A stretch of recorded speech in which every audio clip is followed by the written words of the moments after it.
Class में हम लोगों ने क्या पढ़ा था? लास्ट क्लास में हम लोगों ने, ये तो लास्ट टू लास्ट क्लास का है तो इसको मत ध्यान देना। लास्ट क्लास में हम लोगों ने ये देखा था कि अगर कोई भी लाइट रे किसी मीडियम पे फॉल करती है, और मीडियम कैसा होना चाहिए?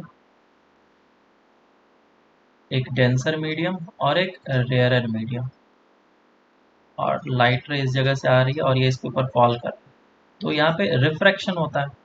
और मैं इसके एंगल को बढ़ाते गया, एक टाइम ऐसा आया जब एंगल ऑफ रिफ्रैक्शन 90 डिग्री हो गया, तो उस एंगल को क्रिटिकल एंगल बोला। और जब लाइट रेज के एंगल और भी ज़्यादा हो गए, तो ये जो फेनोमेना बताया गया वो TIR बताया, टोटल इंटरनल रिफ्लेक्शन। तो इस बात का ध्यान रखना, ये critical angle and total internal reflection both are different thing. दोनों अलग अलग चीज़ें हैं, दोनों को अलग तरीके से डिफाइन करेंगे। क्रिटिकल एंगल क्या है? क्रिटिकल एंगल में जब angle of refraction, nine reflection की बात हो रही है, ये रिफ्रैक्शन की बात हो रही है, ये रिफ्रैक्शन की बात हो रही है। तो जब एंगल ऑफ रिफ्रैक्शन हमारा 90 डिग्री हो जाता है, तो उस समय क्या होता है? हम लोग क्रिटिकल एंगल बोलते हैं इसको। और TIR कब बोलते हैं? जब अंदर ही रिफ्लेक्शन हो जाता है, या फिर एंगल जो है क्रिटिकल एंगल से ज़्यादा होता है, तो ये सारी चीज़ होगा। फिर इस पे बेस्ड हम लोगों ने क्वेश्चंस किए थे कुछ, कि कैसे TIR होते हैं, कैसे मीडियम्स वगैरह आता है, ये चीज़ हम लोगों ने किया होता है। अब हम लोग आगे आते हैं और देखते हैं कि जो क्वेश्चंस हैं इस पे कैसे कैसे आते हैं। कुछ क्वेश्चंस तो हम लोगों ने लास्ट टाइम ही किए थे, एक क्वेश्चन कराना बाकी है, उसे कर लेते हैं। बोला गया कि एक कंटेनर है और कंटेनर में पानी रखा हुआ है, और मैंने क्या किया कि जो डेप्थ है दिस इज डी, और मैंने क्या किया, सेंटर पे और बॉटम पे एक LED लाइट रख दिया। ठीक है, LED लाइट रख दिया मैंने यहाँ पे, सोर्स ऑफ लाइट, और इस लाइट को इल्यूमिनेट कराया गया। तो बोला गया कि ये सरफेस का कितना एरिया इल्यूमिनेट होगा वो मुझे बताना है। तो find the area of the surface illuminated. ठीक है, ये क्वेश्चन है, करो तुम लोग पहले।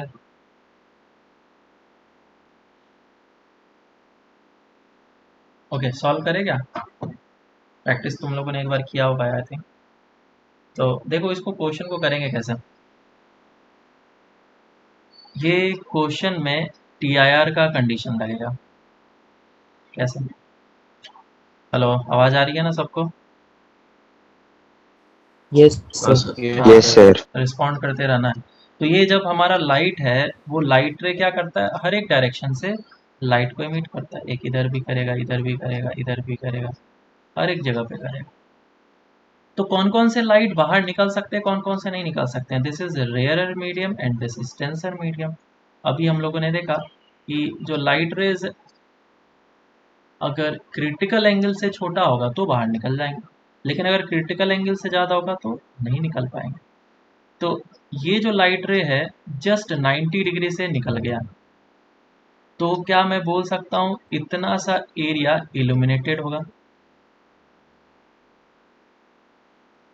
ये वाला एरिया सर्कल में बना रहा है, क्या इतना सा ही एरिया इल्यूमिनेटेड होगा? बाकी लाइट रे क्या कर जाएंगे, रिफ्लेक्ट कर जाएंगे, वो अंदर ही रह जाएगा।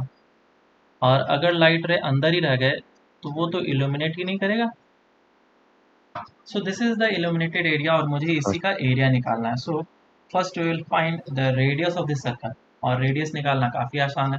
कैसे? वो ट्रायंगल ले लो, ये वाला ट्रायंगल लिया मैंने, और इसमें ये एंगल कितना होगा, incident angle which is critical angle.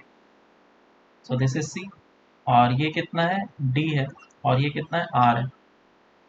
तो सी का वैल्यू क्या होता है, sine sine C is equal to 1/μ, और tan कितना हो जाएगा, tan c is equals to r/d, so r is equals to d tan c। इधर से रेडियस आ गया, अब रेडियस आ गया तो हम लोग क्या करेंगे, एरिया निकाल लेंगे। एरिया कितना हो जाएगा, पाई आर स्क्वायर। तो वैल्यूज को पुट कर लो, कुछ वैल्यूज वगैरह गिवन होंगे रिफ्रैक्टिव इंडेक्स का, तो उसके हिसाब से सी आ जाएगा, सी आ जाएगा तो तुम्हारा आर आ जाएगा, और तुम वैल्यूज को पुट करके आंसर निकाल सकते। ठीक है क्या,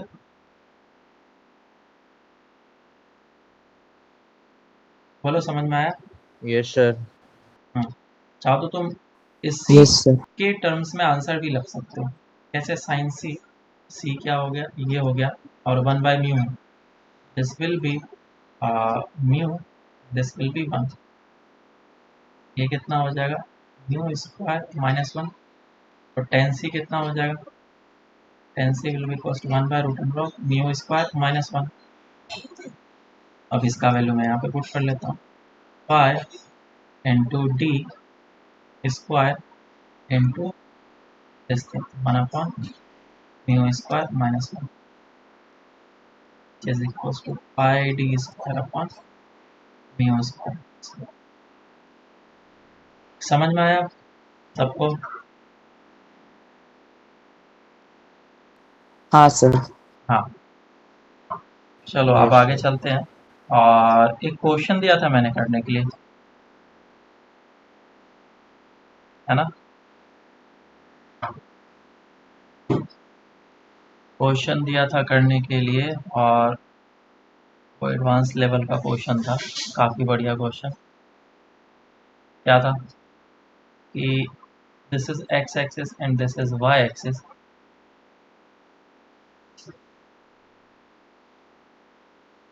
और जैसे जैसे हम लोग y में जा रहे हैं वैसे वैसे इसका रिफ्रैक्टिव इंडेक्स भी इस मीडियम का चेंज हो रहा है, और किस तरीके से चेंज हो रहा है रिफ्रैक्टिव इंडेक्स वो हमें गिवन था n। So n is given as k y raised to power 3/2 plus 1 raised to power 1/2। तो मुझे बताना था कि अगर कोई भी लाइट रे इन होता है तो इसका ट्रेजेक्ट्री कैसा होगा, ये फाइंड आउट करना। ठीक है, अगर क्वेश्चन याद हो, और k का वैल्यू जो है 1 दे रखा था, magnitude k is equal to. किसी ने सॉल्व किया इसको, आया किसी का आंसर तो बता सकते हो, यस सर। क्या आ रहा है। dx sin i is equals to dy under root y की पावर 3/2 plus 1 माइनस ना साइन ना स्क्वायर ना, i। ट्रेजेक्ट्री का इक्वेशन मैंने बोला है, बराबर, ट्रेजेक्ट्री का इक्वेशन x और सर वो इंटीग्रेट नहीं हो रहा था आगे। हाँ तो ऑप्शन में ये थोड़ी ना गिवन होगा dy/dx, ऑप्शन में तो सिर्फ x और y में रिलेशन गिवन होगा, तो वो आंसर नहीं है। क्या किया तुमने वैसे,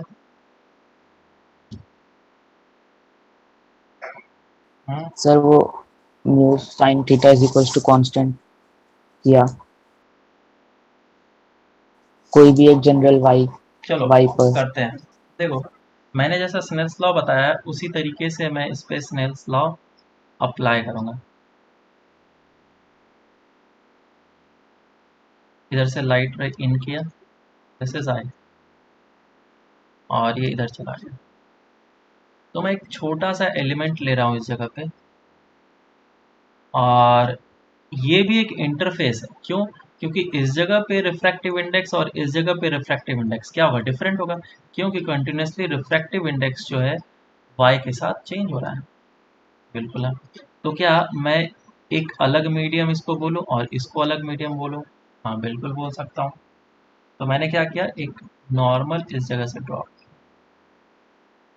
नॉर्मल ड्रॉप किया, और नॉर्मल ड्रॉप करने के बाद मैं इस एंगल को कुछ ले लेता हूँ, और अब आर ले लेता हूँ, let's say this angle is are, और इस पर्टिकुलर लोकेशन पे जो रिफ्रैक्टिव इंडेक्स है उसे मैं n कांस्टेंट मान सकता हूँ, क्योंकि मैं काफ़ी कम थिकनेस पे हूँ।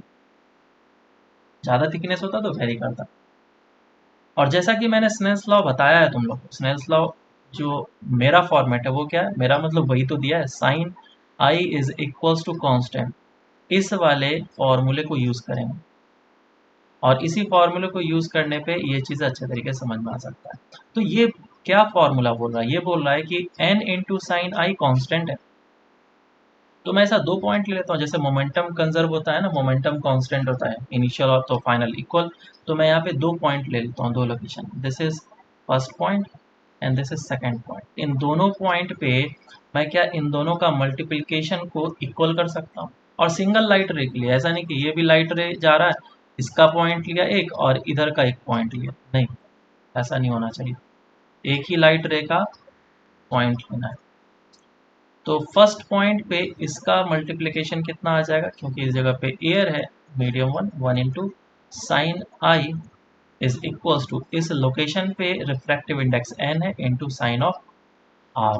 और साइन आई का value 90, sine 90 is equals to n sine r हो जाएगा। और इधर से मैं साइन r का वैल्यू कितना बोल सकता हूँ, 1/n।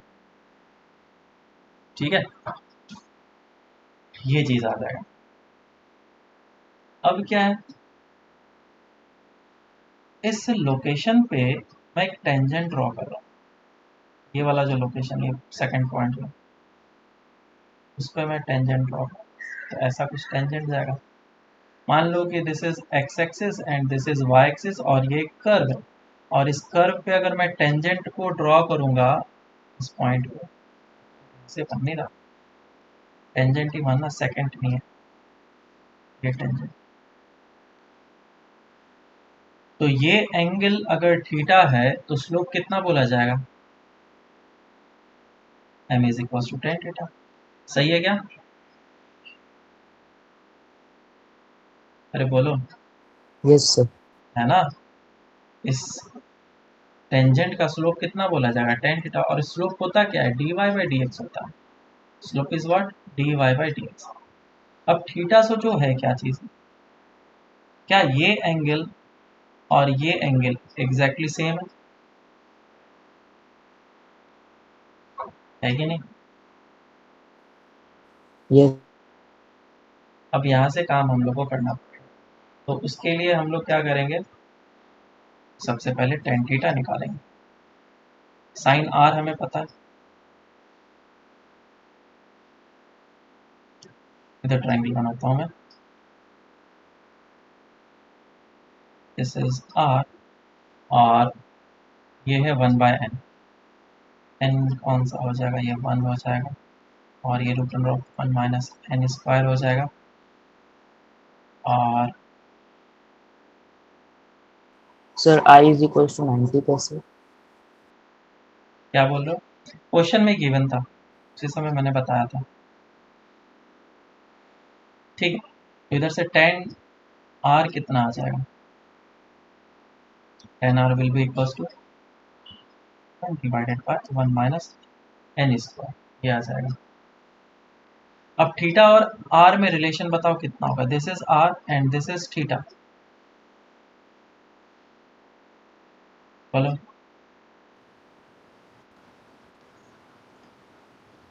क्या लिखे हैं, 90 माइनस ऑफ आर, ये क्या हो जाएगा, कॉट आर। और कॉट आर का वैल्यू कितना हो जाएगा, root under of 1 minus n square which is d y by. बोलो, यहाँ तक समझ में आया सबको।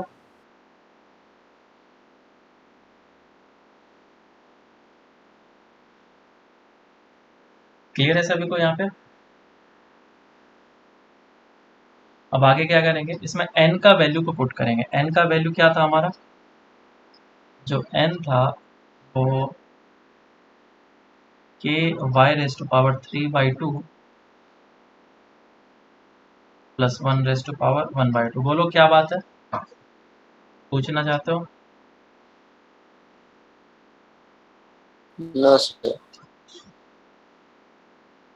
तो dy by d x is equals to n का मैं वैल्यू पुट कर लेता हूँ। अरे यहाँ पे एन स्क्वायर माइनस वन होगा, एन स्क्वायर माइनस वन,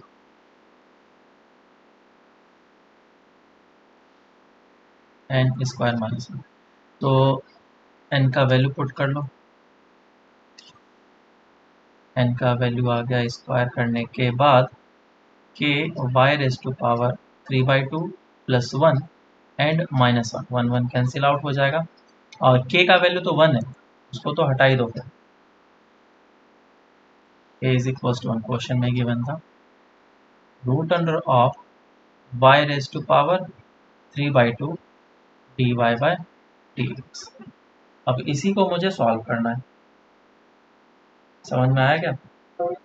इसी को मुझे सॉल्व करना है। सो dy बाय dx ये क्या है, y रेज टू पावर 3/4, और सभी को एक तरफ कर लो, dy divided by y raise to power 3/4 is equals to dx, और इसको इंटीग्रेट कर लो। कर सकते हैं इंटीग्रेशन इसका, कितना आएगा, y हाँ raise to sir. Power minus of 3/4, minus 3/4 सामने आएगा, और y raise to power minus 3/4 plus one होगा, सॉरी, है ना? कितना आ हाँ रहा है, सर। Yes sir. 1/4, तो ये आ जाएगा 4 y raise to power 1/4 is equal to x। So this is the equation of this, equation of the trajectory, जो भी ट्रेजेक्टरी है उसका इक्वेशन। तो थोड़ा लेंदी है, काफ़ी अच्छा क्वेश्चन है, और जो तुम लोगों ने वो क्वेश्चन किया था वो जेई में क्वेश्चन आया था, लेकिन उसमें एक इजी पार्ट पूछा था। इजी पार्ट क्या पूछ लिया था कि ये इस तरफ से इन हुआ, ट्रेजेक्टरी ऐसा होगा, वापस से एग्जिट करेगा, तो ये मीडियम एयर है और ये मीडियम एयर है, तो इन दोनों लाइट रे में डेविएशन कितना होगा। तो क्योंकि ये मीडियम और ये मीडियम सेम है, तो मैं बोल सकता हूँ कि there will be no deviation, क्योंकि यहाँ पे डिफरेंट रिफ्रैक्टिव इंडेक्स है फिर भी नहीं होगा। हाँ बिल्कुल फिर भी नहीं होगा, और वही स्नेल्स लॉ का कॉन्सेप्ट हम लोग इस जगह पे फिर से लगा सकते हैं कि अगर इसको आई मान लिया, इसको आर मान लिया, और ये रिफ्रैक्टिव इंडेक्स तो दोनों सेम ही है, तो mu into sine I is equals to mu into sine r हो जाएगा, म्यू म्यू कैंसिल आउट हो जाएगा, और so sine I is equals to sine are, और i is equals to r हो जाएगा। तो यहाँ पे डेविएशन बिल्कुल नहीं होगा, ये भी जेई में क्वेश्चन पूछा जा चुका। ठीक है, अब आगे चलते हैं और हम लोग डेविएशन देखते हैं।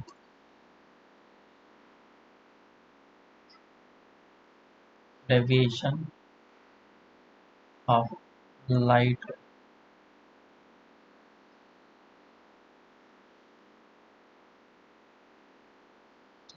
During refraction and reflection. तो रिफ्लेक्शन एंड जो रिफ्रैक्शन प्रोसेस होता है, मतलब टीआईआर वाले कंडीशन में, उसमें कर्व कैसा बनेगा ये अभी हम लोग देखेंगे। तो देखो लाइट रे जो है वो डेंसर मीडियम से रेयरर मीडियम जा रही है, ये बात को हम लोगों ने फिक्स करके रखा है। तो डेंसर मीडियम से कोई भी लाइट रे है जो कि इस तरफ से इंसिडेंट हुआ नॉर्मल पे, और ये इस तरीके से बाहर निकला, तो डेविएशन हो जाएगा। सो डेविएशन होगा कितना, this will be the deviation. अब लेट से this is the angle of incidence, और एंगल ऑफ रिफ्रैक्शन कितना हो जाएगा, आर। तो डेविएशन कितना होगा बोलो जल्दी से, डेल्टा इज इक्वल टू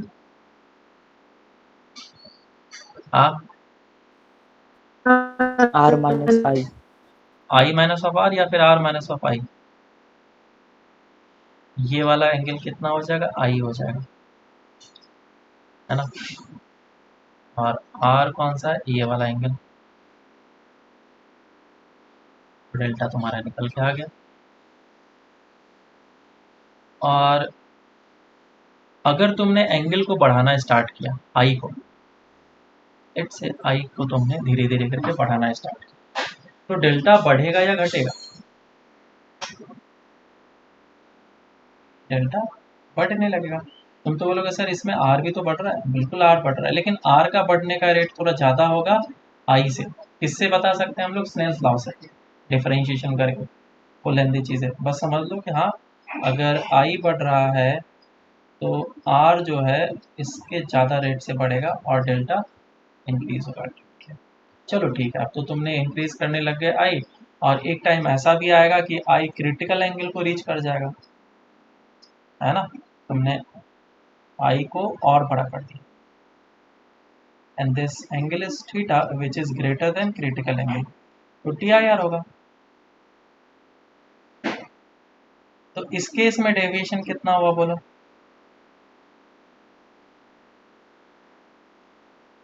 हम्म, इस केस में डेविएशन कितना हुआ?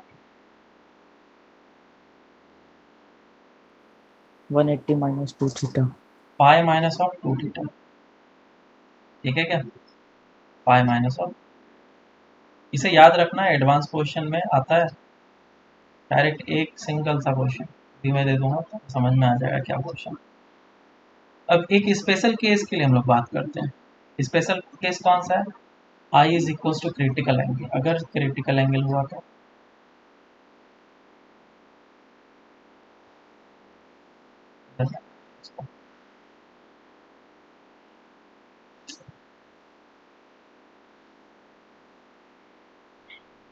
ये लाइट रे है जो कि इस सरफेस पे इंसिडेंट हुआ और वो जस्ट क्रिटिकल एंगल पे आ रहा है, जस्ट क्रिटिकल, तो ये 90 डिग्री से निकल जाएगा बराबर। तो तुम मुझे बताओ डेविएशन कितना हुआ फिर? डेविएशन कितना हुआ? अरे बोलो। Pi by 2 minus c. Pi by two minus C. अब सोचो, तुमने इस इंसिडेंट एंगल को एकदम माइन्यूट सा वैल्यू से इंक्रीज किया। तुमने क्या किया? बहुत ही माइन्यूट सा वैल्यू से इंक्रीज किया, तो क्या अब तुम्हारा एंगल क्रिटिकल एंगल से थोड़ा सा ज़्यादा है, उसको मैं सी ही लिख सकता हूँ, है ना? जेट से क्रिटिकल एंगल आया 60 डिग्री, उसमें मैं ऐड कर रहा हूँ 0.05, तो 60 प्लस 0.05 का कोई मतलब है नहीं, विच इज इक्वलेंट टू 60। लेकिन अब ये किस में आ गया? टी आई आर में आ गया। तो जब टी आई आर में आ गया तो ये डेविएशन कितना दिखाएगा?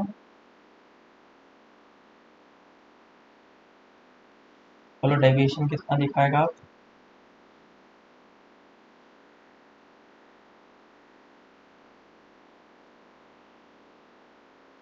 ये फॉर्मूला ही अप्लाई कर लो ना तुम तो, पाई माइनस ऑफ टू सी।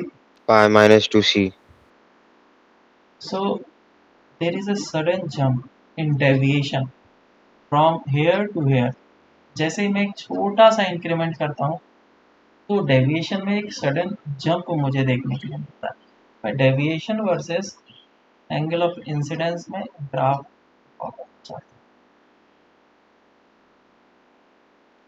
वो कैसा होगा? तो लेट्स से जब एंगल ऑफ इंसिडेंस था तुम्हारा 0, तो डेविएशन कितना होगा? बिल्कुल 0, कोई भी डेविएशन, और तुमने एंगल बढ़ाना स्टार्ट किया तो ये धीरे धीरे धीरे बढ़ना स्टार्ट हो, कर्व होगा ये। और फिर एक टाइम ऐसा आएगा जब तुमने एंगल को, एंगल ऑफ इंसिडेंस को बढ़ाते बढ़ाते क्रिटिकल एंगल तक पहुंचा दिया, और जब क्रिटिकल एंगल पे पहुंच जाएगा तो उस समय डेविएशन कितना होगा? एक तो हो जाएगा तुम्हारा ये वाला which is pi by two minus C, और जैसे ही तुमने क्रिटिकल एंगल से थोड़ा सा ज़्यादा वैल्यू किया तो ये अब टी आई आर वाले कंडीशन में चला जाएगा, और फिर डेविएशन कितना शो करने लगेगा? पाई माइनस ऑफ, उसके बाद फिर क्या होगा? रिफ्लेक्शन, और रिफ्लेक्शन का तो तुम्हें पता ही है स्ट्रेट लाइन होता है, और धीरे धीरे डेविएशन बढ़ते, सॉरी कम होता है। समझ में आया क्या? और जब एंगल हो जाएगा π/2 तो डेविएशन बिल्कुल 0 हो जाएगा। इस ग्राफ को याद रखेंगे और इस ग्राफ के ऊपर कभी कभी क्वेश्चन आ जाता है। जैसे कि तुम्हारे एक्सरसाइज 2 में देखना क्वेश्चन दिया हुआ है, एक्सरसाइज 2 पार्ट 2 में इसी ग्राफ के ऊपर। शीट है क्या?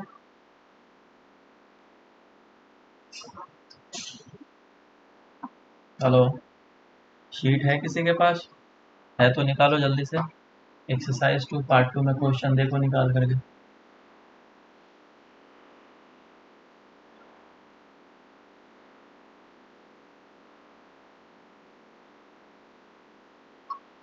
मिला?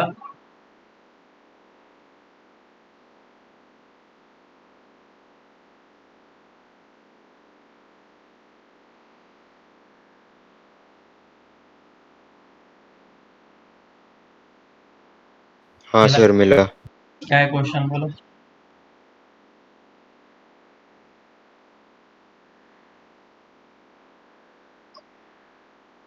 Light is incident from glass to air.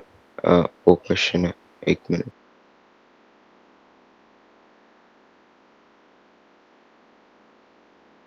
Exactly ऐसा ग्राफ ही दिया होगा।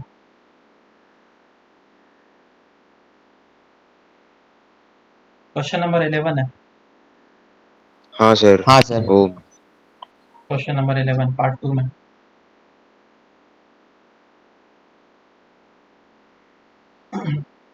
क्वेश्चन क्या बोला है? Light is incident. मैं पहले ग्राफ बना देता हूँ, कुछ इस टाइप का ग्राफ देंगे।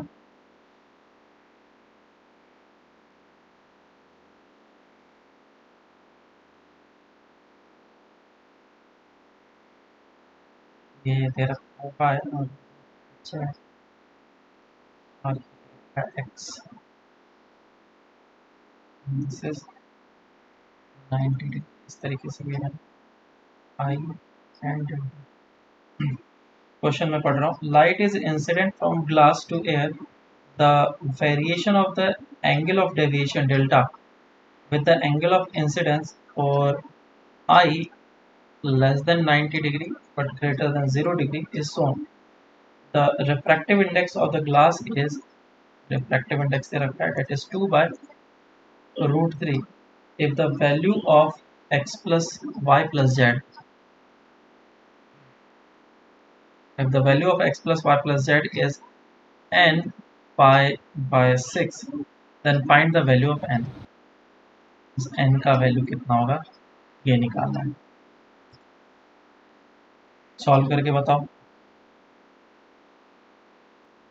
तो ऊपर देखो, ऊपर हम लोगों ने एक ग्राफ ड्रॉ किया था, उसी ग्राफ से इसको बस मैच कराना है।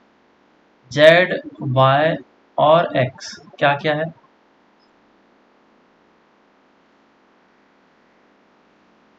वाई का वैल्यू कितना आ गया? π/2 माइनस ऑफ सी। जेड का वैल्यू कितना आ गया? Pi minus of 2c। और एक्स का वैल्यू कितना है? C. Y is equal to π/2 minus C. सभी को ऐड कर लेना, X plus Y plus Z. C plus π/2 minus C plus pi minus of 2c। आ रहा है कैंसिल आउट हो रहा है, ये दोनों कैंसिल आउट हो रहा है और ये आ रहा है 3π/2 कितना -2c। अब c का वैल्यू निकालना है। c कितना होता है? c is equal to sin c is equal to 1/μ which is √3/2। So c is equal to 60 degree π/3। यहाँ पे वैल्यू पुट कर लेते हैं इसको। 3π/2 माइनस ऑफ हो गया 2π/3। 9 माइनस 4 डिवाइड बाय 6 5π/6। ऊपर क्या दे रखा है? n का वैल्यू 6। इधर से आंसर आ जाएगा। समझ में आया क्या सबको? सर n इक्वल्स टू 5 ना? हाँ सॉरी।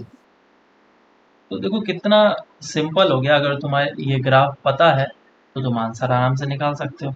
अगर नहीं ग्राफ है तो ये एडवांस लेवल के प्रॉब्लम में दिया गया है, हो सकता है।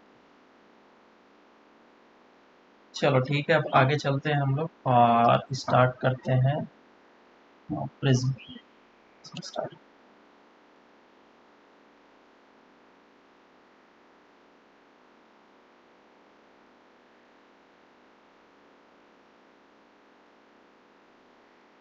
प्रिज्म एक ऐसा सेक्शन है या फिर टॉपिक है जिसमें बहुत लोगों को डाउट होता है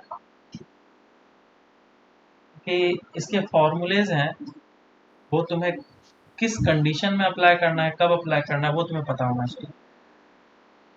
और दूसरा चीज़, इसके क्वेश्चंस जो है एनालिटिकल ज़्यादा होता है और कैलकुलेटिव कम होता है, तो तुम्हें इसमें दिमाग ज़्यादा लगाना पड़ता है।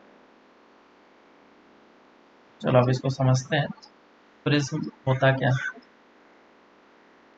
तो पिरामिड तुम लोगों ने देखा ही होगा, पिरामिड किस तरीके से होता है, ऐसा triangular base pyramid and square base pyramid, दोनों अलग अलग चीज़ें होते हैं। केमिस्ट्री में पढ़ा होगा ना टेट्राहेड्रल, तो पढ़े हो कि नहीं। कार्बन यस के हाँ सर। साथ हाँ सर, हाइड्रोजन पढ़ा जुड़े है। होते हैं इस तरीके से, इसका टेट्राहेड्रल स्ट्रक्चर होता है ना। हाँ सर। तो नीचे क्या है, ट्रायंगल है बेस, और वो पिरामिड बना हुआ है, तो इसको हम लोग क्या बोलते हैं, ट्रायंगुलर बेस पिरामिड। ये ज़्यादातर हम लोग यूज़ करेंगे इलेक्ट्रोस्टैट में। और एक होता है square base pyramid, this is,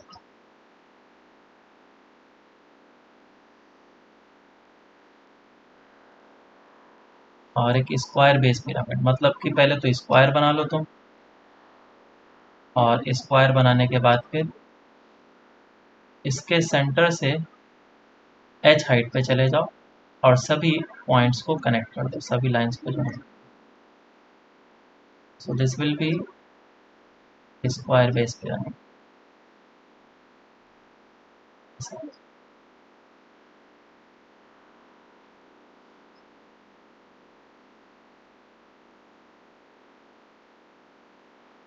तो ना तो ये और ना ही ये प्रिज्म है, ये दोनों में से कोई प्रिज्म नहीं।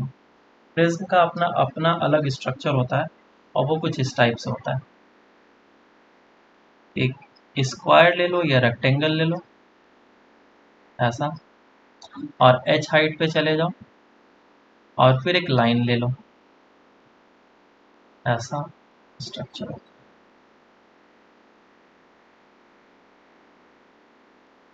समझ पा रहे हो क्या ये चीज। तो इसमें हाँ सर। तीन स्क्वायर फेसेस हो जाएंगे, स्क्वायर या रेक्टेंगल, एक ये वाला, दूसरा ये वाला, तीसरा ये वाला, है ना। तीन स्क्वायर फेसेस हो जाएंगे और दो ट्रायंगुलर फेस, एक ये वाला और एक इधर से। तो two triangular faces and three rectangular faces, इस टाइप के स्ट्रक्चर को ही प्रिज्म बोलते हैं। और ये ग्लास का बना हुआ होता है, तो लाइट वगैरह आराम से रिफ्लेक्ट कर सकता है। अब इस प्रिज्म को बनाने का तरीका ऐसा होता है, इस तरीके से। इसमें दो रिफ्रैक्टिंग सरफेसेस होते हैं, एक ये वाला सरफेस होता है और एक ये सरफेस होता है। इन दोनों को हम लोग बोलते हैं रिफ्रैक्टिंग सरफेसेस, रिफ्रैक्टिंग सरफेसेस, इसको हम लोग रिफ्रैक्टिंग सरफेस बोलते हैं। तो बार बार अब हम लोग इसको 3D में नहीं बनाएंगे, इसको 2D में बनाएंगे। तो 2D में बनाने के लिए सिर्फ एक ट्रायंगल को दिखा देते हैं ऐसा, ट्रायंगल को अच्छा से बनना चाहिए।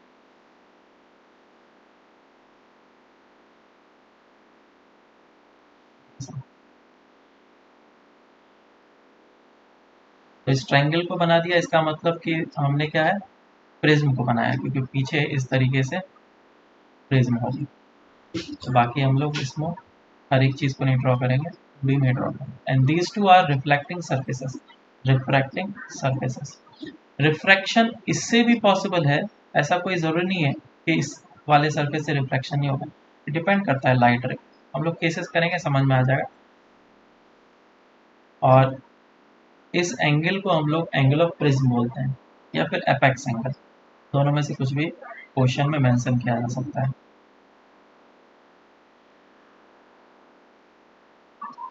या फिर एपेक्स एंगल।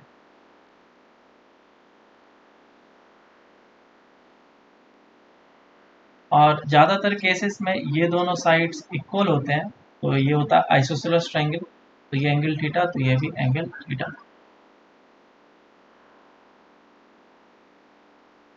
ऐसा।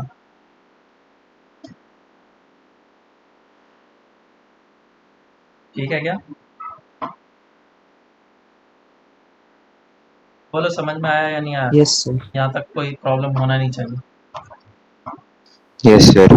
अब इसमें हम लोग लाइट रे को इंसिडेंट कराएंगे और इंसिडेंट कराने के बाद फिर हम लोग देखेंगे कि डेविएशन कितना हुआ और कुछ फॉर्मूला निकल के आएगा, उसे याद रखेंगे। तुम्हें भी डेरिवेशन को याद रखना क्योंकि बोर्ड में आता है, पूछा जाता है बोर्ड में। तो मान लो कि दिस एंगल इज ए, क्या है फॉर्मूला फॉर डेविएशन?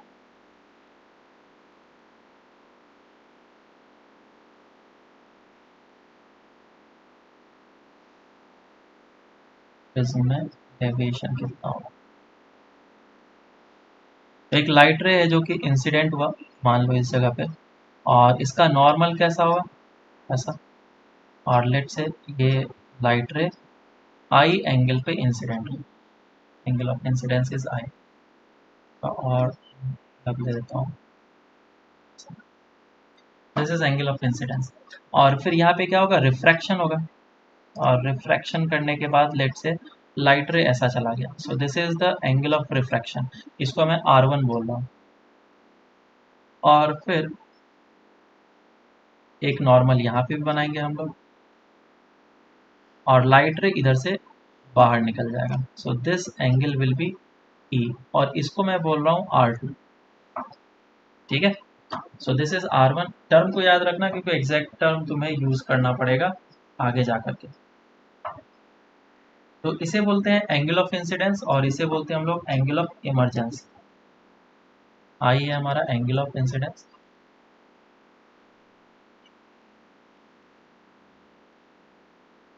और ई है एंगल ऑफ इमरजेंस।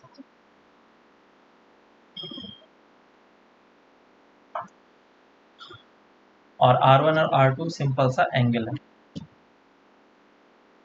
अब चलो रिलेशन निकालते हैं कि आई आर ई और डेल्टा में क्या रिलेशन होगा। तो डेविएशन के बारे में बात करते हैं। लाइट रे को जाना था इधर, लेकिन चला गया इधर, तो क्या मैं इतना सा डेविएशन बोल सकता हूँ? बराबर है। सो दिस इज डेविएशन। मुझे इसी डेल्टा को कैलकुलेट करना है। तो डेल्टा को कैलकुलेट करने का दो तरीका है। ये चीज़ तुम ट्रायंगल बना लो अंदर, ये जो ट्रायंगल दिख रहा है इस टाइप से, ये ट्रायंगल बना करके एंगल को कैलकुलेट कर लो ये कितना है, उससे ये निकल जाएगा। और एक और तरीका है कि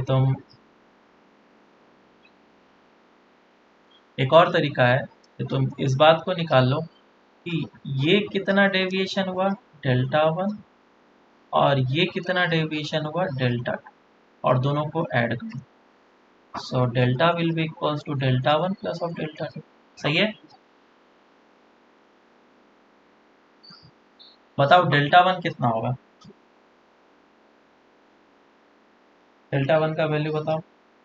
I minus R1। I minus of R. Delta 2 का वैल्यू कितना है? A minus R2। E minus of R two. और क्या दोनों का सेम डायरेक्शन है, क्लॉकवाइज डायरेक्शन? दोनों को ऐड करेंगे, डेल्टा 1 हो गया I minus of R1 plus of E minus of R2।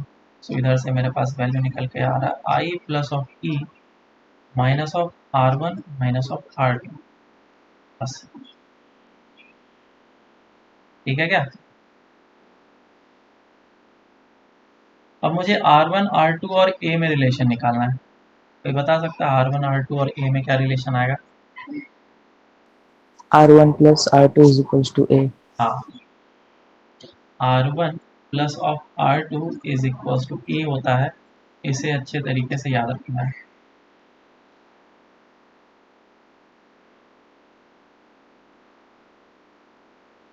और इसका वैल्यू मैं यहाँ पे पुट कर लेता हूँ, तो डेल्टा कितना निकल के आ जाएगा, delta will be equals to I plus of E minus of E. ये हमारे पास डेविएशन का फॉर्मूला।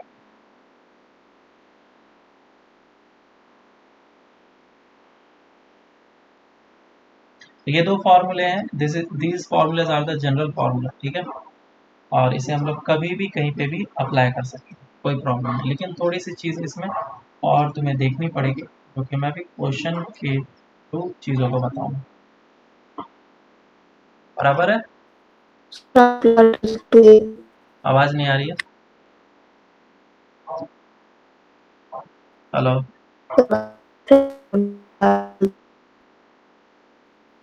R1 प्लस R2 ए कैसे आया, ये पूछ रही हो क्या?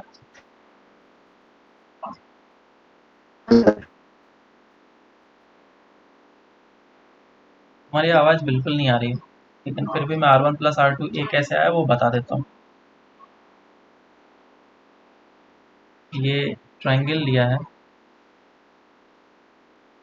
और इस जगह से नॉर्मल ड्रॉ किया और इस जगह से भी नॉर्मल ड्रॉ किया। लाइट रे इस तरफ से इन हुआ और ऐसे होते हुए बाहर निकल गया। सो दिस, ये तो परपेंडिकुलर है, हमें पता है। और ये R1 है, ये भी परपेंडिकुलर है, और ये R2 है। क्या ये दोनों लाइन परपेंडिकुलर है आपस में? बिल्कुल है। तो R1 अगर ये है तो ये कितना हो जाएगा, 90 माइनस ऑफ R1। और ये एंगल कितना हो जाएगा, 90 माइनस ऑफ R2। और ये एंगल कितना है, A। तो क्या ट्रायंगल के अंदर तीनों एंगल का समेशन 180 होना चाहिए? 90 minus R1 plus 90 minus of R2 plus of A is equals to 180। इधर से तुम्हारे पास ये रिलेशन आ जाएगा, ठीक है। अब हम लोग ग्राफ देखते हैं कि डेविएशन का ग्राफ कैसा होगा। तो मैं डेविएशन का ग्राफ जो है ड्रॉ करने की कोशिश करूँ।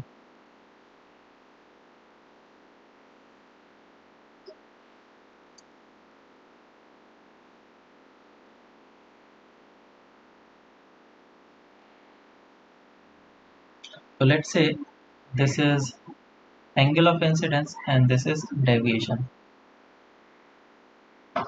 तो जिस तरीके से एंगल ऑफ इंसिडेंस चेंज होते जाता है, उसी तरीके से डेविएशन भी चेंज होते जाता है।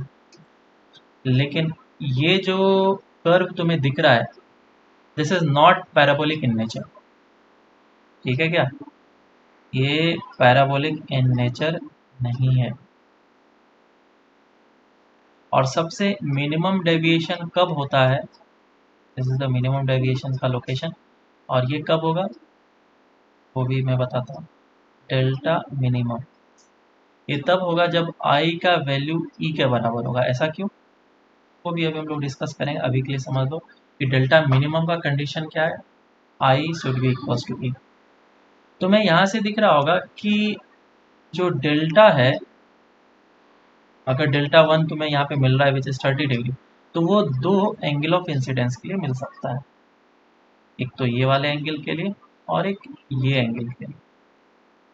सो this two angle of incidence are, एक तो आई होगा और I1 का वैल्यू आई होगा, और दूसरा I2 का जो वैल्यू होगा वो ई के बराबर होगा।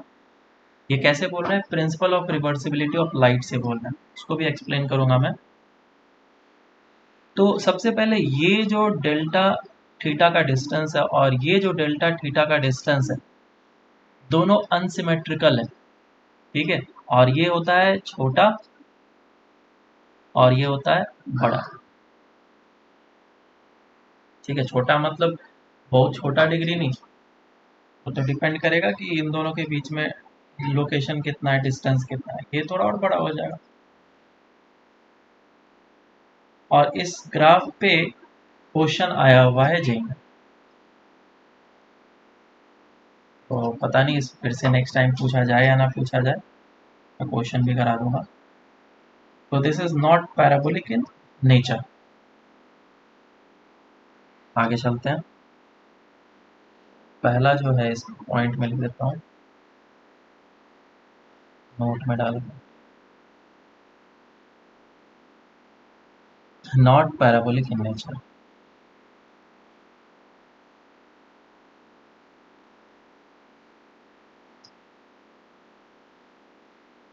और क्या है,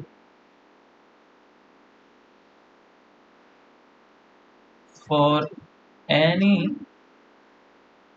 value of delta there exist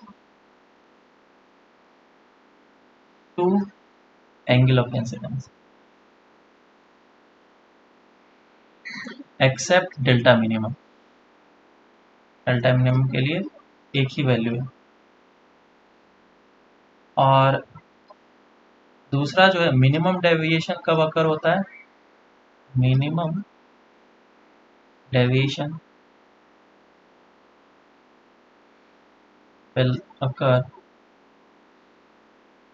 when I is equals to E।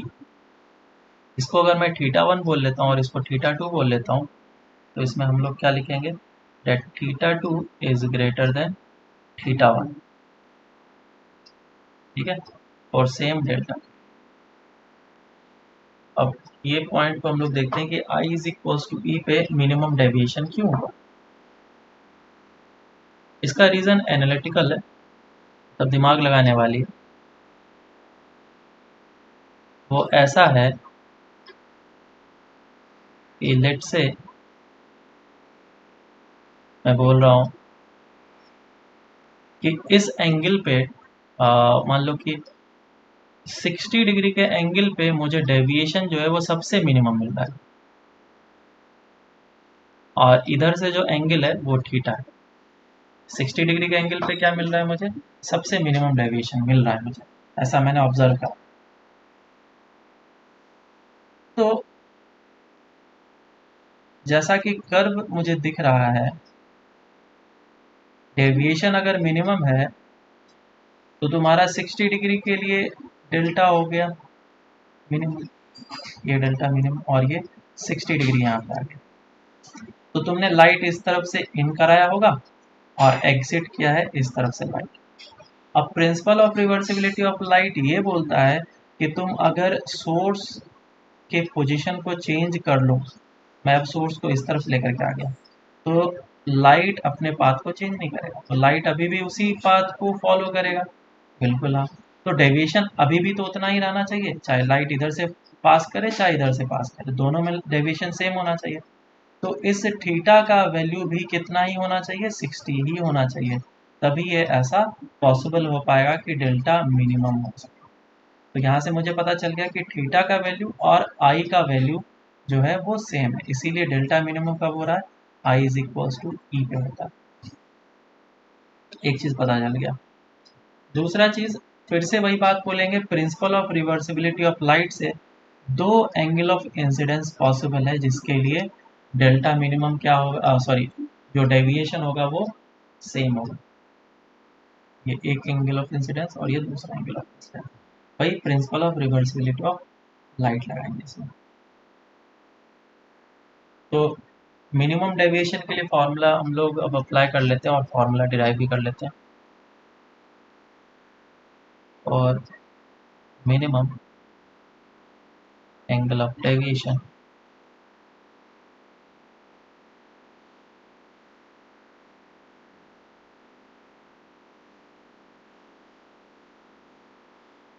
तो कंडीशन क्या है हमारा, condition is I is equals to E, और जब ये प्रिज्म था एंगल ऑफ इंसिडेंस ये है और लाइट रे इधर गया, this is a, this is R1, this is R2 और लाइट रे इधर से बाहर निकल गई। तो डेविएशन का फॉर्मूला था I plus of E minus of A, और I और E इक्वल है इसको लिख दो 2i माइनस ऑफ, ये हमारा डेविएशन का फॉर्मूला बना। दूसरा चीज़ ये कि जब डेल्टा मिनिमम होता है तो ये वाला जो लाइट रे है वो इसके बेस से पैरेलल हो जाता है, और जब बेस से पैरेलल होता है तो R1 is equals to R2 हो जाता है। और इस वाले केस के लिए हम लोग क्या बोल सकते हैं, that R1 plus of R2 is equals to A होता है, तो फिर दोनों के वैल्यू को इक्वल करेंगे तो 2R is equals to A आएगा, implies R is equals to A by 2 आएगा। इसे हम लोग याद रख सकते हैं। तो देखो ये जो फॉर्मूले हैं, दो फॉर्मूले याद रखना है तुम्हें, ये डेल्टा मिनिमम का फॉर्मूला है और ये एंगल ऑफ रिफ्रैक्शन का फॉर्मूला है। ये दो फार्मूला हमें तभी अप्लाई करना है जब मिनिमम डेविएशन का अर्थ, अदरवाइज हम लोग इस फॉर्मूले को अप्लाई नहीं करेंगे, स्पेशल केस है। ठीक है क्या? तो अभी जो ऊपर वाले फॉर्मूले देखें यही हमारे काम के हैं, ये दो फॉर्मूले, और बाकी ये दो फॉर्मूले जो नीचे हैं ये सिर्फ मिनिमम डेविएशन के केस में अप्लाई होगा। चलो अब क्वेश्चन करते हैं इसके ऊपर। सभी कोई करेंगे और निकाल करके बताना है। पहले सिंपल दूंगा मैं ताकि तुम लोगों को कॉन्फिडेंस आए। Let's say the angle of incidence is I is equals to 60 degree और इसका जो रिफ्रैक्टिव इंडेक्स है वो √3 है। तो फाइंड आउट करना है, दिस इज A, फाइंड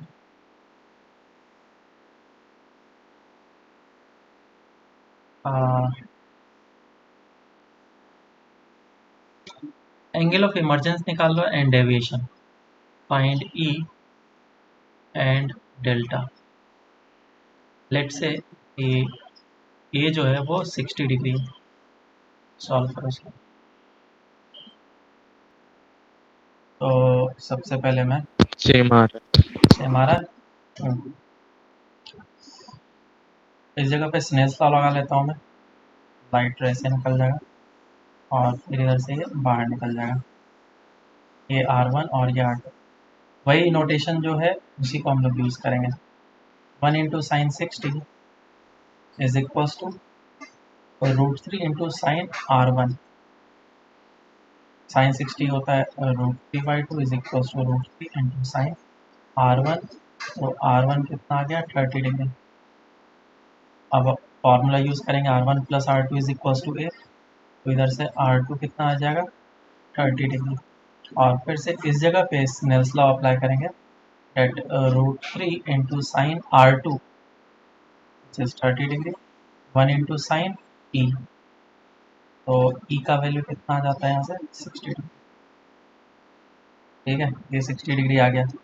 अब हम लोग क्या करेंगे, डेल्टा निकाल देंगे, I plus of E minus of E, बस आ गया 60 प्लस 60 माइनस ऑफ 60, ये आ गया आंसर। काफ़ी सिंपल क्वेश्चन था, प्रैक्टिस के लिए दिया था। नेक्स्ट क्वेश्चन करते हैं।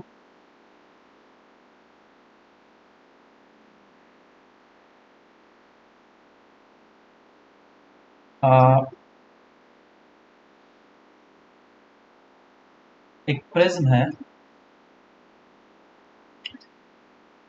जिसमें कि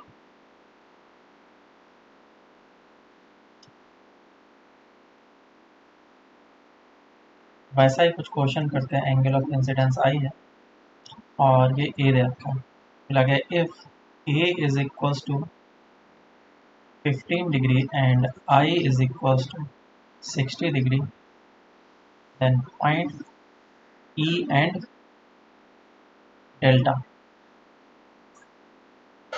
इसका रिफ्रैक्टिव इंडेक्स √3 है, सॉल्व करो इसको। देखो इस क्वेश्चन में पहले तो मुझे ये चेक करना पड़ेगा, पहले सॉल्व करते हैं, सॉल्व करेंगे तो खुद ही कुछ समझ में आएगा, फिर चीज़ें हमें निकल के आएगी, क्या गलती किया क्या सही किया।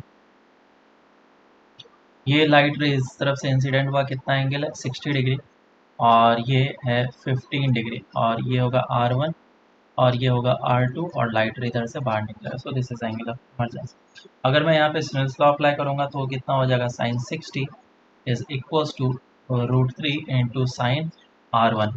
ये साइन R1 हो गया, तो R1 इधर से कितना निकल के आएगा, R1 will be equals to 30 degree, कोई दिक्कत नहीं है। और फिर तुम लोगों ने अगर आराम से R1 plus of R2 is equals to A किया होगा और R1 का वैल्यू कितना पुट किया 30 और R2 और A का वैल्यू कितना 15, तो R2 तुम्हारा इधर से आ जाता होगा माइनस ऑफ 15, ठीक है। और जब ये तुम माइनस ऑफ 15 देखोगे तो फिर तुम्हें प्रॉब्लम नजर आएगा, तो फिर इसका मतलब कि कुछ ना कुछ तो गलती हुआ है। अगर तुम ध्यान से देखो ज्योमेट्रिकली हर एक चीज़ों को बनाएंगे तो 15 डिग्री जो है छोटा एंगल है, तो थोड़ा छोटा करके मैं यहाँ पे ड्रॉ करने की कोशिश करता हूँ। और 60 डिग्री के एंगल पे फॉल हुआ है लाइट पे, तो ये 60 पे बना है। और एंगल कितना है 30 डिग्री, 30 डिग्री के एंगल से गया ऐसा। तो अगर ये 30 डिग्री है तो ये कितना एंगल 60 डिग्री, ये एंगल कितना 15 डिग्री, तो ये एंगल कितना होना चाहिए, क्योंकि ये तो ट्रायंगल है ना। This angle should be equals to 180 minus 105 of degree. 60 minus of 15, 105. 105 degree होना चाहिए, which is greater than 90 degree. अगर होता ऐसा तो ये जो एंगल है वो लेस देन 90 डिग्री होना चाहिए था, लेकिन ग्रेटर देन 90 होने का मतलब जो लाइट है वो इस तरीके से फॉल कर रहा है, तो नॉर्मल के इधर हुआ। मेरी बात समझ में आई क्या, ये लाइट रे ऐसे गया और नॉर्मल जो है उसका इस तरफ बना है और लाइट रे ऐसे करके बाहर निकलेगा। So this will be the angle of emergency. और ये एंगल कितना होगा R2, और R2 अब कैसे निकलेगा हमारा,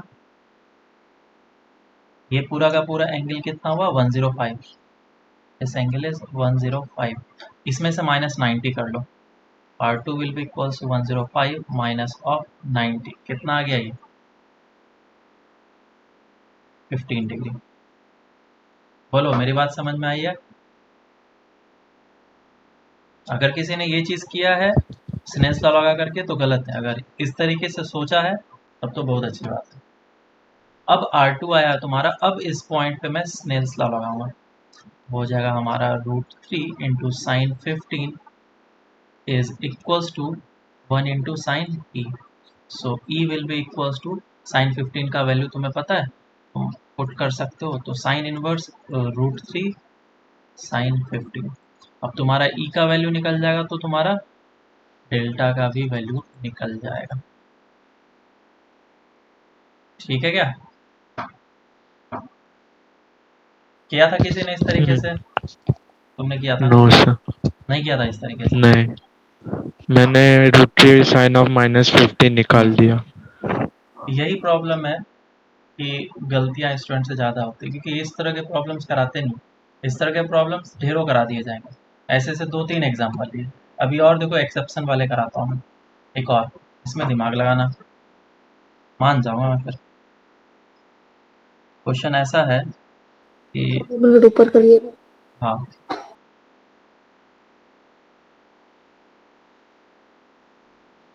ये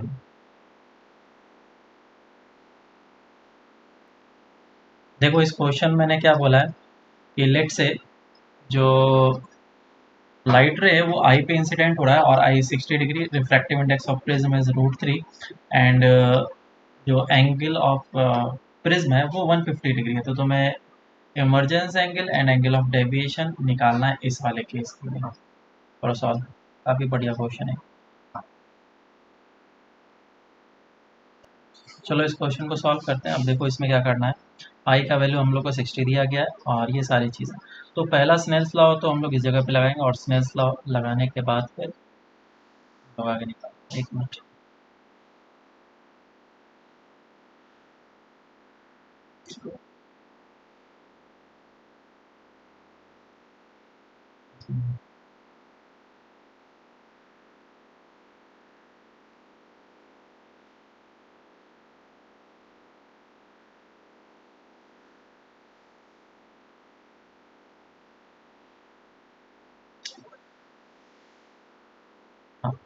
तो देखो इस लोकेशन पे हम लोग स्नेल्स लॉ लगा सकते हैं, और स्नेल्स लॉ हम लोग ने लास्ट टाइम भी लगाया था, that 1 into sine 60 is equals to n which is √3 into sine. ये लाइट इधर से निकला और ये इधर गया, this is R1 plus of R2 is equals to A होता है।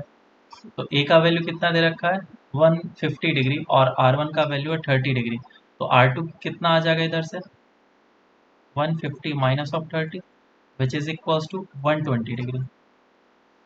अब अगर R2 का वैल्यू 120 आ गया और तुम अगर वापस से स्नेल्स लॉ लगाते हैं यहाँ पे कि ये है 150 डिग्री, तो तुम्हारा आंसर गलत आएगा। तो फिर से प्रीवियस प्रॉब्लम तुमने किया ही होगा, तुम्हें और अच्छे से पता होगा, बस थोड़ा सा और इसमें दिमाग लगाने की ज़रूरत है। तो इसको हम लोग ज्योमेट्री के हिसाब से देखेंगे। 105 जो है 150 डिग्री जो एंगल है वो काफ़ी बड़ा एंगल है, 90 से भी बड़ा है। मैंने प्रिज्म को थोड़ा सा बड़ा करके बनाया ताकि मैं इसको विजुलाइज कर पाऊँ। और ये 60 डिग्री का एंगल है और ये इस तरफ चला जाएगा। अब तुम मुझे बताओ, ये ऐसे करके यहाँ पे गया और ये एंगल कितना है, डेट इज 30 डिग्री। तो ये एंगल कितना होगा 60 डिग्री, और ये एंगल कितना दे रखा है 150 डिग्री। तो ये एंगल कितना होना चाहिए?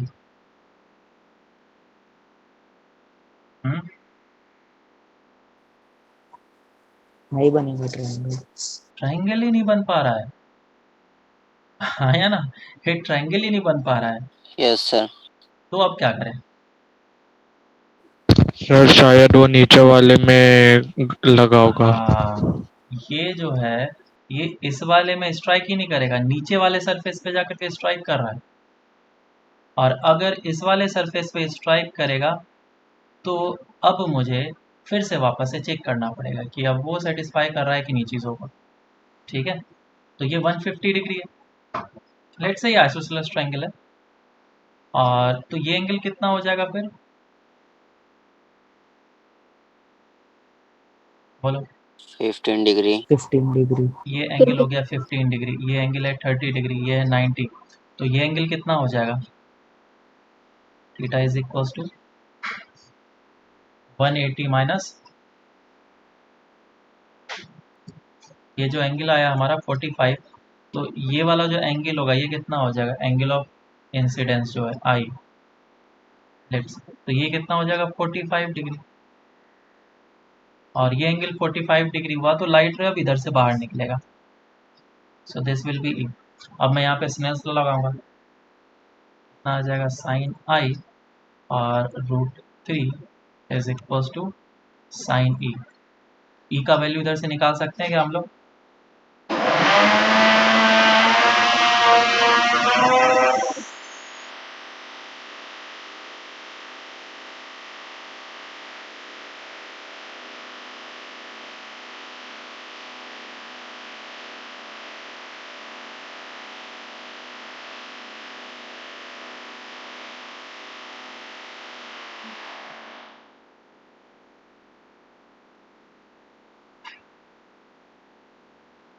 बोलो, ई का वैल्यू निकाल सकते हैं इधर से हम लोग,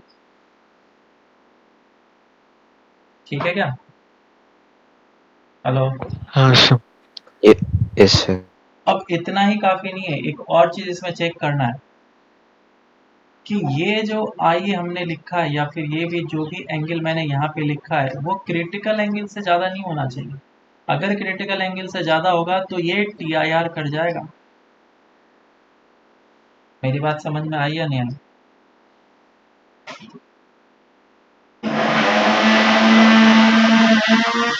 यस सर।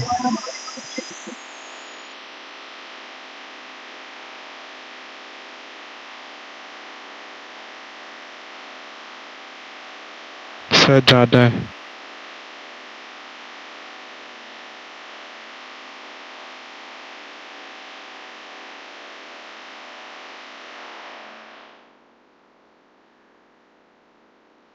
तो अब तुम मुझे बताओ कि ये जो साइन C है और साइन E है, मैग्नीट्यूड में कौन सा बड़ा है?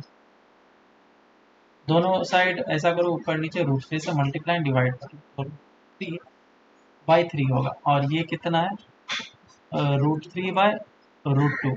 This is what? √3 by 1.41 and this is √3 by 3. कौन सा वैल्यू बड़ा है? sin A. ये वाला वैल्यू बड़ा है. अगर ये वैल्यू बड़ा है तो इसका मतलब E का वैल्यू बड़ा है. E is greater than critical angle. तो ये जो अगर किसी ने आंसर दिया है कि E is equals to sine inverse √3/2 हो गया आंसर, वो भी गलत है. क्यों? क्योंकि यहाँ पे होने वाला है TIR और ये इस तरीके से चला जाएगा. मेरी बात समझ में आ रही है कि नहीं? ये एक्सेप्शन का एक्सेप्शन है और ये काफ़ी एडवांस प्रॉब्लम है. तो ये I था अगर, तो ये भी I हो जाएगा. और कितना एंगल होगा? 45 डिग्री. और अगर ये एंगल 45 है तो ये भी 45 और ये एंगल कितना है? 15 डिग्री. बताओ ये एंगल कितना हो जाएगा? 120. 120. 120 डिग्री, है ना? और 120 अगर हुआ, किस तरीके से ये उसके ऊपर फॉल कर रहा है? ऑब्ट्यूज हुआ ना, ऐसा होगा. This is 30 degree. और अब लाइट रे बाहर निकलेगा. This will be the angle of emergency. और यहाँ पे स्नेल्स लॉ लगाऊंगा मैं, और sine of 30 into √3 is equal to sine E. और मैं इस जगह से E का वैल्यू निकालूंगा. √3/2 is equal to sine E. और E इज इक्वल टू कितना आ गया? 60 डिग्री. क्लियर है या नहीं है? तो करेक्ट आंसर क्या होगा? Angle of emergency will be 60 degree. और इस तरीके से हमें आंसर निकालना. बोलो समझ में आया या नहीं आया? तब आगे बढ़े. एक काफ़ी भयानक प्रॉब्लम है जिसमें हर एक चीज़ का रूल का वायलेशन हो रहा है. बेसिकली यहाँ पे रिफ्रैक्टिंग सरफेसेस जो हैं वो ये और ये नहीं है, ये और ये नहीं है. रिफ्रैक्टिंग सरफेसेस ये दोनों है ना. इसको अगर ड्रॉ करना होता तो ये इस तरीके से भी क्वेश्चन तुम्हें उठा करके दिया जा सकता था कि ये एक प्रिज्म है इस तरीके से और जो लाइट है वो इस तरफ से इंसिडेंट हो रहा है. तो बताओ एंगल ऑफ डेविएशन कितना होगा? तो बेसिक कॉन्सेप्ट तुम्हें पता होना चाहिए जो कि मैंने ऊपर इतने सारे क्वेश्चन से कराए हैं.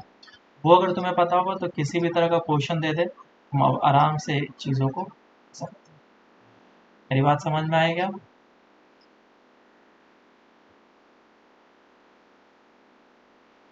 अरे कोई कुछ तो बोल दो. Sir I should be greater than C होना चाहिए ना. I अगर C से बड़ा हो गया तब तो TIR होगा ही होगा. अगर TIR नहीं होना है तो ये कंडीशन होना चाहिए, नो TIR. अगर TIR नहीं होता तो मेरा आंसर क्या होता? ये होता आंसर, बराबर. लेकिन TIR हो गया क्योंकि हमें पता चला कि यहाँ पे जो ये एंगल है, सॉरी I का मुझे वैल्यू देखना है, साइन I. मैंने E का वैल्यू को कंपेयर कर दिया, साइन I का वैल्यू कंपेयर करना था कि ये I बड़ा है या नहीं. साइन I का वैल्यू कितना हो जाएगा? 1/√2. तो √2/2. इन दोनों वैल्यू को कंपेयर करो, देखो कितना आ रहा यस सर, समझा. है ना. एक बार देख लो, मैंने कंपैरिजन थोड़ा गलत कर दिया. इन दोनों वैल्यू को कंपेयर नहीं करना था, E को और सर बड़ा C ही को. आ रहा है वो भी वैसे. हाँ हाँ, बड़ा ही आएगा. ये क्वेश्चन ही वैसा मैंने चुन के लिया था. तो इसका वैल्यू कितना आता है? √3 तो तुम्हारा 1.41 और इसे अगर डिवाइड कर लें तो 0.7 आता है, 705 ऐसा, है ना. और अगर इसको देखें तो √3 कितना आता है? √3 1.712 ऐसे आसपास आता है, डिवाइडेड बाय ये 0.57 आता है. तो ये बड़ा है. I is greater then C. ठीक है. तो ये जो चीज़ हमने सोचा ये गलत हो गया, इसीलिए मैंने ये एक नया डायग्राम बनाया और फिर ये काम किया और फिर हमने आंसर निकाला. और सही आंसर क्या है? ये वाला. क्लियर है क्या? Yes sir. हाँ सर। हाँ बोलो।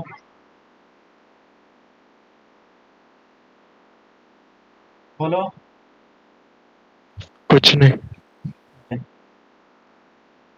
ठीक है, तो ये मैंने बता दिया, इस तरह के भी क्वेश्चंस वगैरह हो सकते हैं।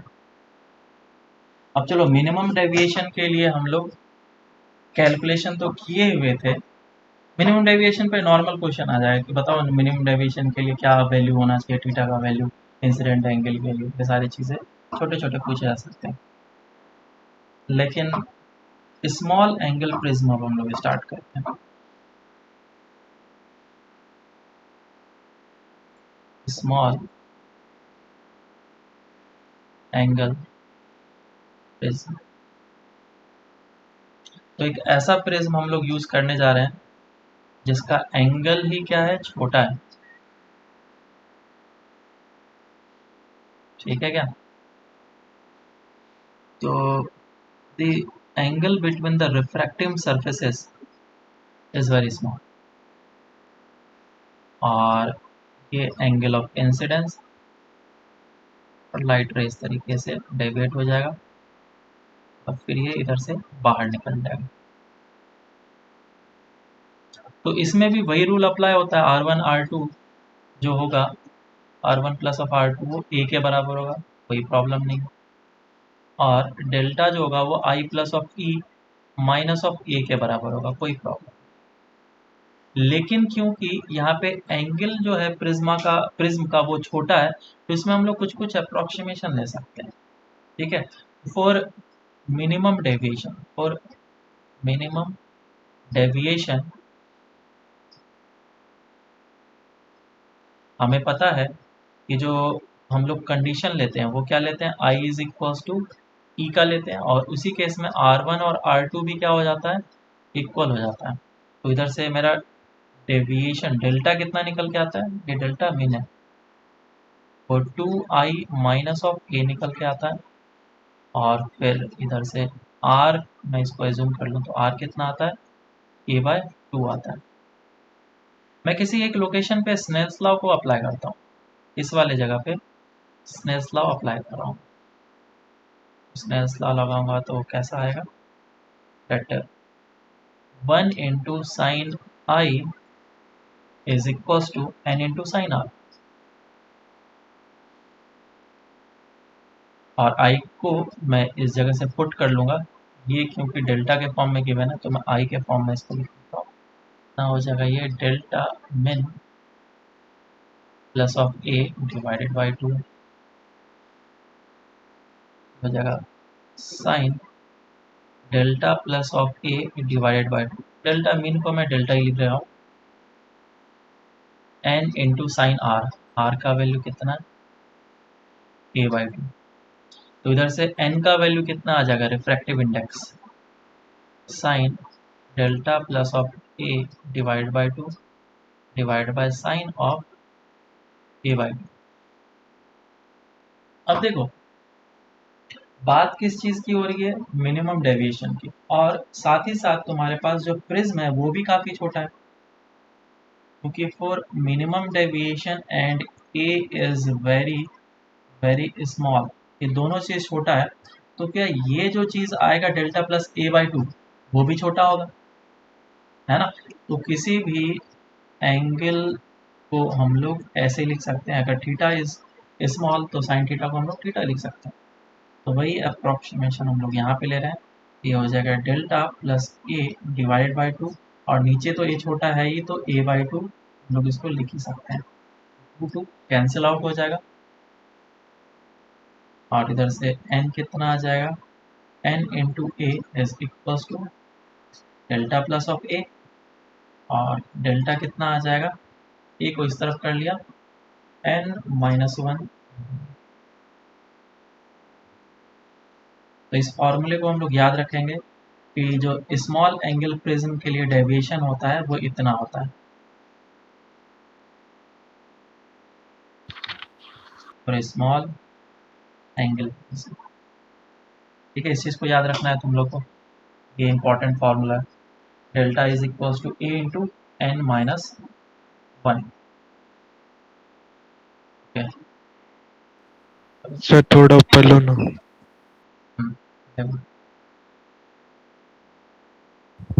बस। क्वेश्चन करते हैं इस पे। क्वेश्चन ऐसा है, find the angle of prism such that all rays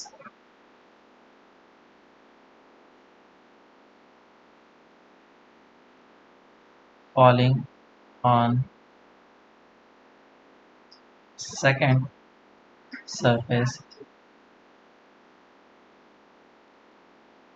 gets reflected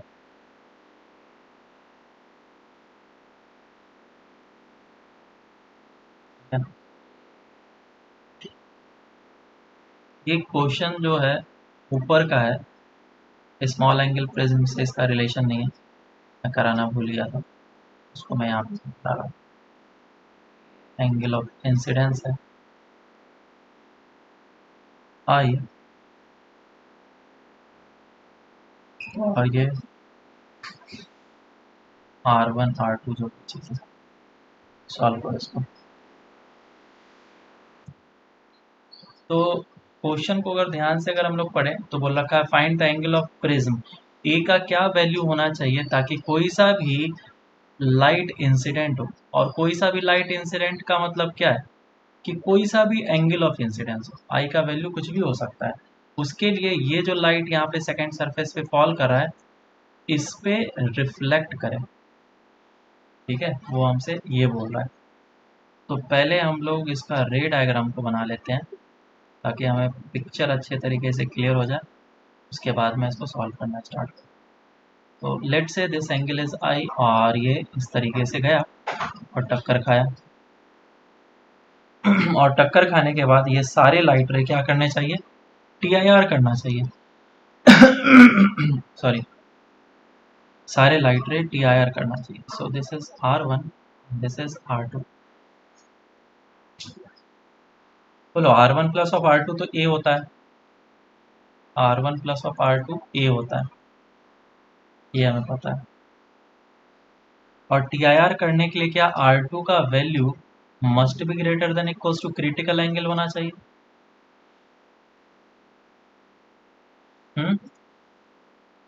समझ में आ रहा है क्या? तो R2 का वैल्यू कितना है, R2 का वैल्यू अगर इससे निकालेंगे तो ये आ जाएगा A माइनस ऑफ R1। मैं पुट कर लेता हूँ A minus of R1 must be greater than equals to critical angle. अब R1 के बारे में हम लोग पता करते हैं कि R1 क्या हो सकता है।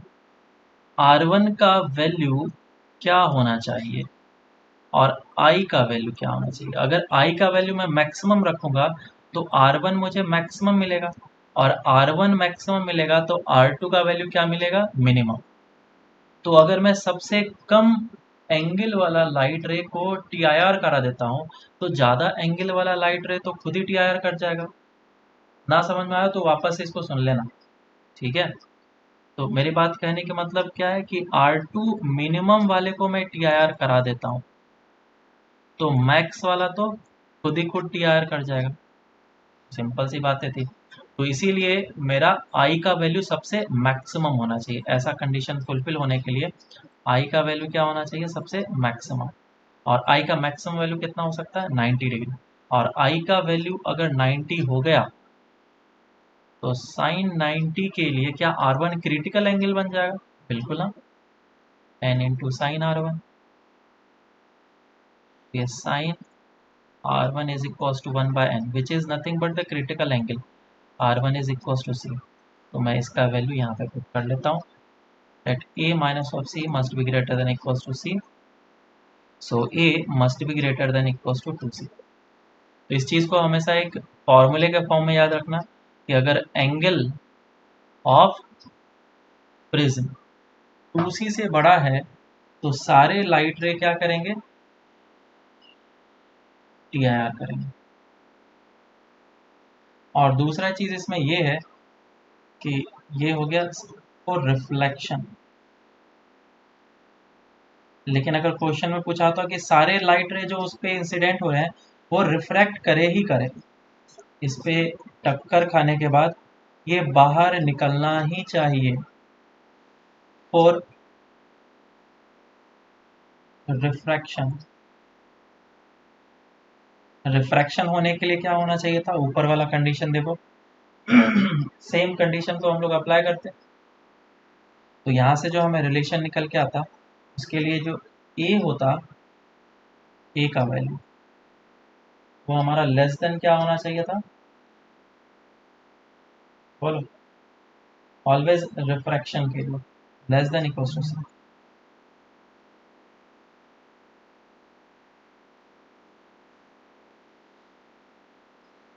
इसको मैं यहाँ पे नोट में लिख देता हूँ कि अगर हमारा ए का वैल्यू उसी से बड़ा है तो ऑलवेज टी आई आर होगा, अगर हमारा ए का वैल्यू उसी से लेकर के सी के बीच में है तो may be T I R हो सकता है, नहीं भी हो सकता है। और अगर हमारा ए का वैल्यू लेस देन सी तो ये तो रिफ्रैक्शन ही करेगा।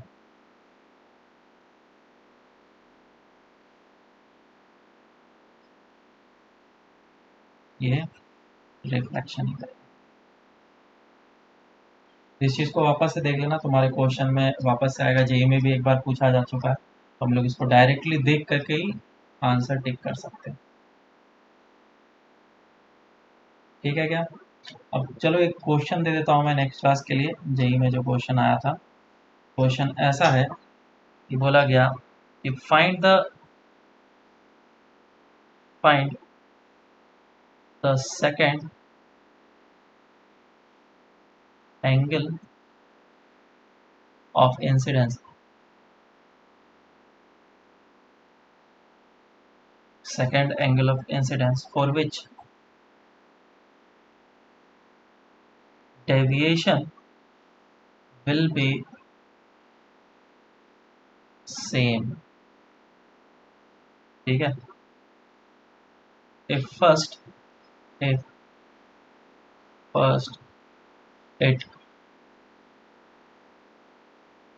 occurs at 60 degree, ठीक है, given that delta minimum occurs at